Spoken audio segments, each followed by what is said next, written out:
जय गजानन. 11 दिवसीय 11 श्री गजानन विजय ग्रंथाचे जे पारायण महोत्सव सुरू आहे त्याच्या अंतर्गत आज चौथं पुष्प जे आहे ते मिलिंद ठोंबरे अकोल्याचे श्री गजानन विजय ग्रंथाचे मुखोद्गत पारायण करते आहे. यांचं पारायण आज आपल्या सोनारवाड्यामध्ये संपन्न होत आहे.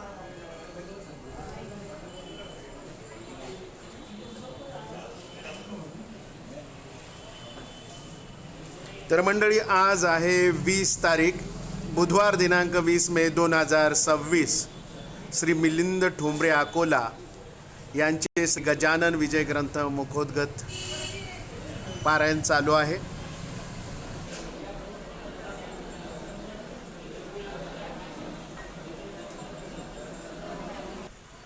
एक भाऊंनी सांगितलेली कथा म्हणून मी तुम्हाला सांगतो.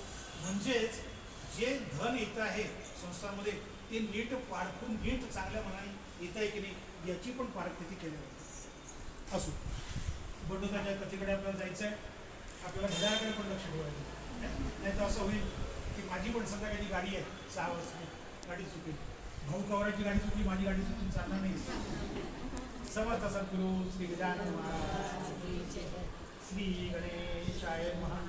हे कौशल राम रघुकुल भूषण करुणालय सीतापते करादे आता या लेखासी राज्यात औद्योगिक अहिल्या शिळा सौद्युतीने शबरीची पुरवली चतुर्दासते भक्त रक्षणाकरण सोडले रूप सिंहासन बांधर केले बलवान केवळ आपल्या कृपेने शिया तरल्या सागरी तुझ्या नामे रावणारी बसवलं सगळीवर भक्त आपला भूषण जो जो आला शरणपदा तुझ्या कियानंदा जन दुःख आपलं त्याच्यात वाढेल असं हे मनी आणावे दास गणूस सांभाळावे बालकाने धावावे जन कोणाकडे तू जन जनित सद्गुरु तू भक्तांना कापितरू भव नदीच्या भव्य तारू तूच केले रामराया. असो एका खेरडेगावचा रहिवासी मेहकर तालुक्याचा बंडू तात्या नावाचा ब्राह्मण होता बुधो. हा बंडू तात्या ब्राह्मण सदाचार संपन्न उदार होते. त्याची मला गृहस्थाश्रम चालवी श्रोते या प्रपंचात संकट येते अतनात परी नाही पासूनचा लोभ त्याचा मानवा. या बंडू तात्या घरी पाहुणे येते वरच्यावरी तो ओबेचे साचकरी सरबराई निजांगे ऐसा क्रम चालला. संचय उभा संपला. आली पाळी बिचाराला कर्ज काढणे सावचे घरदार पडले कारण अगणित झाले त्या ऋण लोकांप्रती जाण्यामध्ये लाज वाटू लागले. विकावेना काही उरले सदन ओघे साफ झाले. भांडे कुंडे तेही गेले काय विकृती वर्णावी तगादे करीत सावकर शिपाई धडून वरच्यावर भागवण्याचे 2 प्रहर अडचण पडू लागली. कांता बोले टापण मुले करीती अपमान पत गेली उडणं उस्तन कोणी देते हो ऐशा तापे तापला जीव द्याय तयार झाला. पैसा संपता प्रपंचाला काही नसे किंमत जे सुखाचे वाटे असताना त्याचं दुःखाचे निकेतन संपून गेल्यावर धन होतो सहज न्याय. हा बंडू तात्या विचारतो जीव हा कोणी देऊ तरी अपू खाऊन मोडू जरी तरी ती घ्याय पैसा नसे जरी जाऊन विहिरीवरी जीव हा मी देऊ तरी इतके कोणी येऊन वरी जरी मला काढल्याचं जीवही नाही जाईल उलटी फजिती होईल. सरकार शिक्षा देईल आत्महत्याला म्हणून मला त्यापेक्षा हिमालय जावे वाटे जीव द्याया. आत्महत्येचं तेठाय दोषीने लागेल ऐसा करून विचार पडला घराच्या बाहेर. अखेरचा तो नमस्कार केला त्यांनी प्रपंचाला एक लपटी घातली काय निघाली त्याने तिकडे ओळख आपली बुजवाया. श्रोते अपृतारासी जन निंदेचे मानसी भर वाटे अतिशय सकाळची घालतो.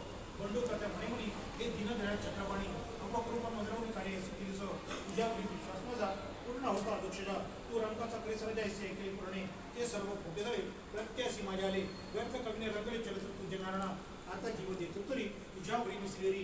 याचा विचार काहीकडे हत्या नको घेऊन मग ऐसे मुनी मुलाला तिकीट घ्यायला लागला. तो एक बेटा विष्णू त्याची शेषनाथ आता झाली कोणाचे तिकीट नको घेऊ सके. दूरदर्शन सध्याचे बंद आपल्या थोडा आपल्या वडप्रांत श्री गजानन महासंत आहेत उत्तम सांगतो त्यांच्या दर्शनात जाय तू संत दर्शनात वेळी वायानं गेली मुलमुरी तूच त्रासून अंतरी बोलते काही बोलू नको ऐसे बोलता ब्राह्मण तात्या गेला गोंधळणं म्हणा मनुष्य औचित कशी भेटला किंवा याने ओळखले की मी पडून तात्या म्हणून बोले काही न माझा तर्क झाले पुसू तरी याते कसा काही असो शिवासी जाऊन म्हणतो समत असेल ऐसे बोलून माणसे शेगावसी पातला दर्शन केला ब्राह्मण तर महाराज बोलते हसून काही दिवशी जाऊन प्राण हिमालयाची बंधू तात्या अरे आत्महत्या बोलणे हताश करा होऊ नये प्रयत्न करण्यास सुकणे साध्य वस्तू साधण्याचं आता जरी देशील प्रण प्रपंचाशी असणं तरी घेऊन जन्म भोगावया नको जाऊ हिमालय लंके माझी प्राणदया परत आपल्या घरी जाय वेळवेळ्या नको तिकीट घेता जो भेटला स्टेशनावरील ब्राह्मण तुला रोग सांगितला काही काही जा आता घरी पण नको राहू राहू येतं गावात तुझ्या भयात आहे मसोबा त्या मसोबाच्या पूर्वीशी बाबूंच्या झाडापाशी रोजून पार निर्मिती रोज ठेवून आपल्याला काम जमीन पोजण्याचे तू एकटाच कधीसाठी खाली 3 तुला त्यातून थोडी कर्तकाला देऊन करा नको सोडून बायकोपणा वस्तू मला वाहून तो ऐसे बोलता प्रजानं आनंद झाला. तो ब्राह्मण आला खेळण्यात पोचून राग रंगाची रात्रीच्या वेळ मळ्यात मसोबापाशी आला बाबूळी खाली लागला जमीन खोदाय करणं तो 3 फुटावर लागलीच होती घागर. एका तांब्याची 7 वेळी होती तिच्या मुखा. त्या तांब्याच्या घागरीत मोहरा सोन्याच्या 4 शत पडल्या. त्याच्या दृष्टीने मग काय विचारता करी घागर घेऊन ये लागला त्याच्याच नाचावया. जय जय गजानन गुरु आहे असे मुखे बोलून त्याचं द्रव्य करून फिडले त्याने अवघे ऋण. बळा होता पडला गाणं तोही आणला सोडून घडी बसली प्रपंचाची गजानन कृपेसाची. वृत्ती बंडू त्याची गेली अति आनंदून. जीवी मृत्यूची घटका भरता अमृत कलश या वाहता व सागरा माझी भूता तारू दृष्टी पडावे. बंडू तात्याशी ते सजले दुःखाचे ते दिवस चालले. मग त्याने येणे गेले पुढे 500 गावी. दान धर्म त्याची केला मोठ्या प्रमाणात माझी बोला. गजानच्या पदी झाला लीन आनंद भावने. महाराज बोले त्यासी आम्हाच करे बंदिसी. ज्याने दिला आहे तुसी द्रव्य घट तो बंदित या.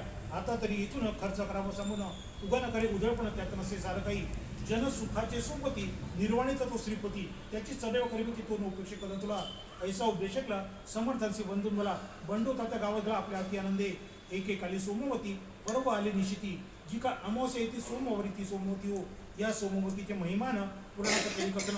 या दिवशी नर्मदास्थान अवश्यमती करावे म्हणून शेगावची मंडळी नर्मदेस जाय तयार झाली. तयारी त्यांनी अगोदर केली. पक्षा वगैरे भरून मार्तंड पाटील बंकटलाल मारुती चंद्रवान बजरंगलाल यांनी केला एकमेळ ओंकारश्री जाण्याचा. बंकटलाल म्हणे अवघ्यांशी आपण जातो नर्मदेशी. यो संघाचे महाराज स्नान कराय नर्मदेचे. चौघे मठामा गेले समर्थ विनू लागले. ओंकारेश्वरी गुरु बोले चला आमच्या सभेत तुम्ही असल्याबरोबर काळाचाही नाही दर. दाराचा मापावर त्या ओंकारेश्वराच्या हा अधिकार माते विना नाही पहा इतरांना. आमची विनंती हेच चरणा न्यावी आपण नर्मदेची. तुम्ही आल्या वाचून आम्ही हलू तिथून बाल हट्टा लागून जनती सुरू तसे. महाराज म्हणाले त्याचे आहे नर्मदा माझ्यापाशी. उगाचा त्रास द्यायचे जाऊ कशाला केला मग. मी मठात बसून करीन नर्मदेचे स्नान. तुम्ही या सारे जाऊन श्री ओंकारेश्वराला. तिथे राजा पूर्वकाली मानदानचा भाग्यशाली होऊन गेला महाबली दिंडचे त्याची कीर्ती असे. श्री शंकराचार्य गुरुवारे यांनी करा जगोद्धार. तिचं दीक्षा सातर परमहंसाची घेतली. जा जा तुम्ही त्याच्याला भेटा माझ्या नर्मदेला. मात्र नेऊ नका मला उगाच आग्रह करून. आता परवाचे प्रयोजन नाही राहिले मत लागून. ऐसे एकतर 4 जण घट्ट तरी ती पाहायला. काही असो तिथपुरी चला आमच्या बरोबरी. नकळची व माघारी स्नान करून नर्मदेचे. समर्थ म्हणले ठीक ठीक तुम्ही दिसता दांभिक. नर्मदेचे आहे उदक या आपल्या विहिरीमध्ये. तिला टाकून आपण तिथे करायला गेलो स्नान. तरी रागी जाऊन माझ्या त्या नर्मदेला. म्हणून सांगतो तुम्ही जावे मला ना आग्रह करावे. माझे वचन मानावे याचं तुमचे कल्याण. मग मारुती चंद्रबाना करू लागला भाषण. आम्ही घेतल्या वाचून आपल्याला जाऊ की. समर्थ म्हणाले मी तेथं आल्या होईल विपरीत. तुमचा तुम्ही दोष मात्र देऊ नये आम्हाला. ऐसे मठामध्ये बोलणे झाले. ओघे ओंकारेश्वरी रे पूर्वासाठी मिळाले लोक तिथे अपार. नर्मदेचे अवघे घाट स्त्री पुरुषाने भरले दाट. मुंगीलाही असे वाट जाय हराच्या मंदिरी. कुणी स्नानासूत्र कोणी नंतर पाईप लागले. कुणी धूप बेलकुले जाऊ लागले मंदिरात. कुणी पेढे भरती गव्हा बसून खाऊ लागले मेवा. तेव्हा मागे लागला जावा तिथे भजन करायचा. पर्व संपेपर्यंत अभिषेकाची मंदिरात गर्दी झाली. अत्यंत शब्द कोणाचा ना कोणाकडे. रमेश ओंकारी समर्थाची बसलेश्वरी. पद्मासन घालून काढत त्या महाराजांनी नर्मदेच्या 4 दर्शन घेऊन आले. समर्थ विनू लागले. आता पाहिजे सुरे जाणी सटकेने आपणा. बाकी भीड झाली फार. गाड्या मूर्ती वरचेवर बैलगाडीचे बुजाड आहेत आपल्या त्यातून. खेडी घाटात स्टेशनला जाण्या येण्याचा घरा केला. गाडीवाल्याने मला नसता बुड बैलांची. ते बसता आले कोण आपण होता म्हणून. उचला इथं येऊन बैल गाडीचे परत बसून गाडीचं गाडीनं निर्भय वाटत. म्हणून या नावेत बसून जाऊ स्टेशनला. गर्दी झाली रस्त्याने नदीतून जाऊ शांतपणे. असेच केले किचन त्या पाहणा आवाज चालल्यात. तुम्हा वाटेल तेच करा आम्हाला काही विचारा. मी वचनात गुंतलो खरा तुम्ही बसाल तिथे येऊ. हे भजन सुखाचे चाललं मारताना भजन मारुती आपण गेली होती. उडू लागली धडराच्या ती 4 समोर